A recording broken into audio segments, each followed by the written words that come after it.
मैं न बिल्डर को पहचानता हूँ, न बिल्डर से कोई लेना देना है।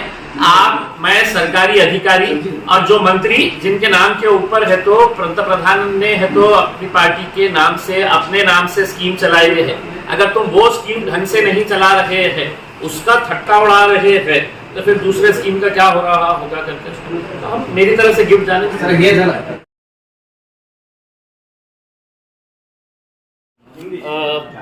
देखिए, इस देश में गरीबों को घर मिले इसके लिए पंतप्रधान आवास योजना नाम की एक योजना शुरू की गई थी और उसमें गौर गरीब लोगों को एक सपना दिखाया गया था कि भाई आपको पंतप्रधान आवास योजना के अंदर एक पक्का घर मिलेगा।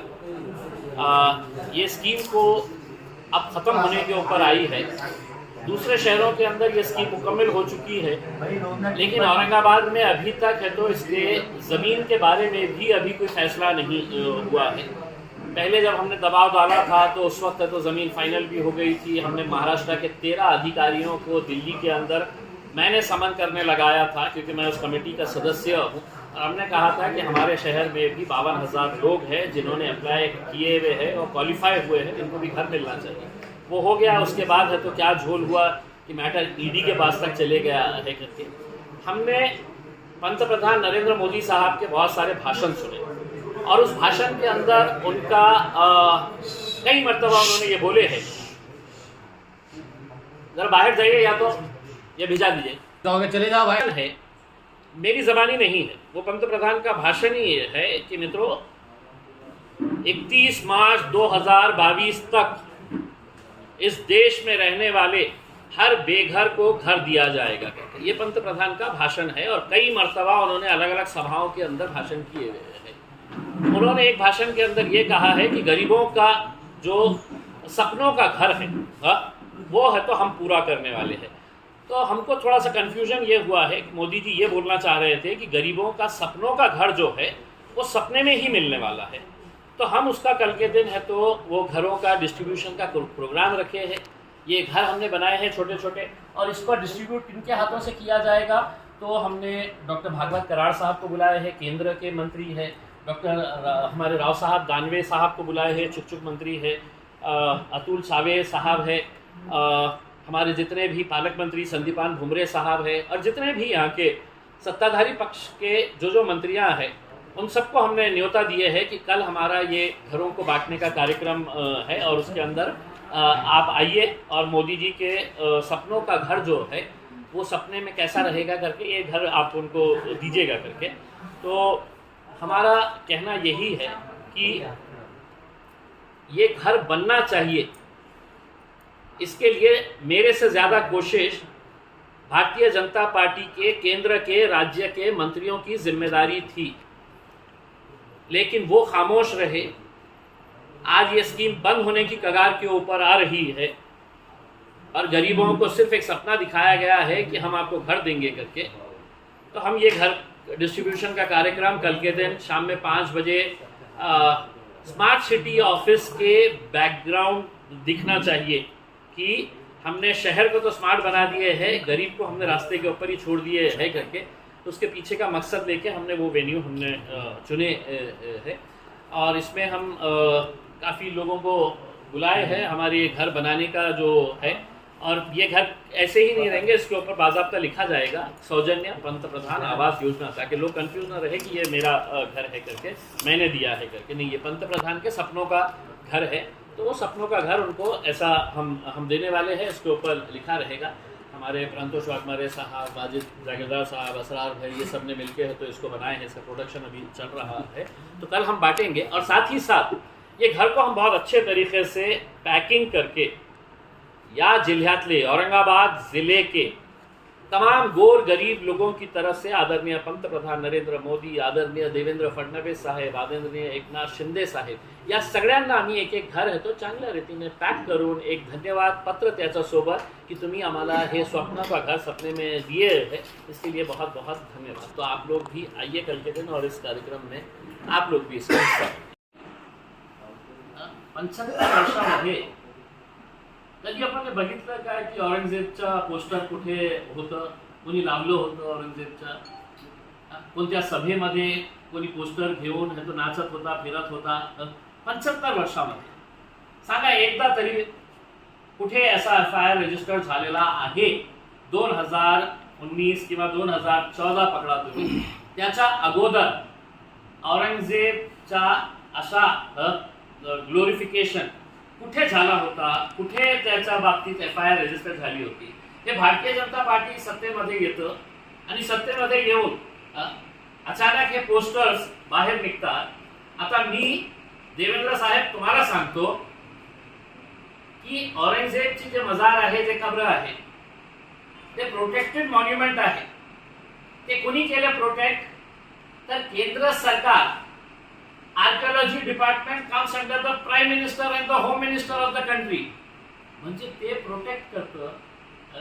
आणि हे म्हणजे दुसरा एक सांगण्यात आला होता की कोल्हापूरमध्ये टिपू सुलतान, आता टिपूलाही विलेनच्या कॅटेगरीमध्ये आणलेले आहे. आता मी भारतीय जनता पार्टीचे हे सगळे लोक जो रस्त्यावर येऊन दगड मारत आहे की टिपूचा हे कशाला टाकलं, तर मी त्यांना सांगतो की लोकसभेच्या लायब्ररीमध्ये, लोकसभेच्या पार्लमेंटच्या लायब्ररीमध्ये ओरिजिनल डॉक्टर बाबासाहेब आंबेडकरांनी लिहिलेली ओरिजिनल संविधानाची कॉपी आहे आणि त्याला प्रोटेक्ट करण्यासाठी एक ग्लास फ्रेम तयार करण्यात आलेला आहे की कोणीही हात लावू नये त्याच्यासाठी. मी गेलो होतो, मला बघायचं होतं की ओरिजिनल कॉपी मध्ये काय काय आहे. तर अनेक महापुरुषांचे फोटोज आहेत त्याच्यामध्ये, अनेक देवी देवतांचे फोटोज आहेत त्याच्यामध्ये, अकबर बादशाहचा फोटो आहे त्याच्यामध्ये आणि टिपू सुलतानचाही फोटो डॉक्टर बाबासाहेब आंबेडकरांच्या ओरिजिनल संविधानामध्ये टिपू सुलतानची फोटो आहे. मग देवेंद्र फडणवीस साहेब उद्या आपल्या हातात टिपूची तलवार घ्या आणि दिल्लीला पळा आणि त्या पार्लमेंटच्या लायब्ररीवर हल्ला करा. ते जे पार्लमेंट मध्ये बुक आहे ज्याच्यामध्ये टिपूची फोटो आहे ते फाडण्याची हिंमत आहे का तुमच्यामध्ये? असेल तर सांगा, कधी चाललं तुम्ही, आम्हालाही बघायचे आहे. म्हणजे काय आहे की लोकांना कशा आपण भडकवायचं आहे. आणि भारतीय जनता पार्टी, मी असा एक स्टेटमेंट आलेला आहे मुंबईच्या पेपरमध्ये ही छापून आलेला आहे कि भारतीय जनता पार्टी सत्ता में आने के लिए लाशों का कारोबार कर सकती है. अगर इनके इतिहास में मैं अगर जाऊंगा तो बहुत दूर तक बात जाएगी. इससे ज्यादा स्पष्ट तरीके से मैं और बोल नहीं सकता. हेट स्पीचेसचा मुद्दा जेव्हा आला होता तर या सरकारला नपुंसक म्हटलं होतं. इम्पॉर्टंट आहे, तुम्ही काही कारवाई करत नाही. पोलिसांवर जेव्हा हे दबाव पडला तर त्यांनी FIR रितसरपणे रजिस्टर केली, पण अरेस्ट एकही केसमध्ये करण्यात आलेलं नाही. संगमनेरमध्ये जे झालं ते कशामुळे झालं? तोच घाणेरडा माणूस तिथे आला. ते भाषण संपल्यानंतर पुन्हा लोक रस्त्यावर आले आणि तोडफोड आपला करायला सुरुवात, तो भडकावण्याचं काम करत होता. कोल्हापूरच्या बाबतीत मला हे सांगायचे आहे आता की सरकारने हे स्पष्ट करून द्यावा की कोण कोणाची फोटो आपण आपल्या मोबाईलमध्ये ठेवू शकत नाही. यांनी एक लिस्ट तयार करा, जसं आपण संघटनांचा तयार करतो ना की हे संघटनावर आम्ही बंदी घातलेली आहे, हे संघटनावर बंदी घातलेली आहे. तर अशा या फोटोजवर आपण बंदी घातलेली आहे. कोणाच्याही मोबाईलमध्ये दिसलं की आपल्याला आपण तुम्हाला आत टाकू, कारण हे लोकशाही संपलेली आहे, यांच्या हुकुमशाही सुरू झालेली आहे. दुसरं म्हणजे मी देवेंद्र फडणवीस साहेबांचं एक वक्तव्य एक ऐकलं. माझी हे एक अपेक्षा होती की एक महाराष्ट्राचे गृहमंत्री आहे, पोलीस डिपार्टमेंट त्यांच्या हातात आहे, महाराष्ट्राचे मुख्यमंत्री राहिलेले आहे आणि ज्या प्रकारे त्यांनी भाषा वापरलेली आहे की औरंगजेब की इतनी सारी औलादे कहाँ पे आ गए. तर मी देवेंद्र फडणवीस साहेबांना हे विचारतो की हे खरी गोष्ट आहे, या महाराष्ट्रामध्ये काही औरंगजेबांची औलाद आली असेल, मग गोडसेचीही खूप औलाद झालेली आहे, त्याच्या बाबतीतही बोला तुम्ही. गोडसेंची ही औलाद या महाराष्ट्रामध्ये, या देशामध्ये आपल्याला दिसायला मिळतं.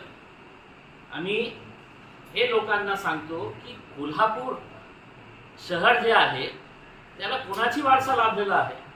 छत्रपती शाहू महाराज 99% जे लोक जे रस्त्यावर आले होते दगड मारण्यासाठी, तोडफोड करण्यासाठी, त्यांना माहीतच नाही. मी प्रामाणिकपणे सांगतो की छत्रपती शाहू महाराजांचं योगदान काय होतं.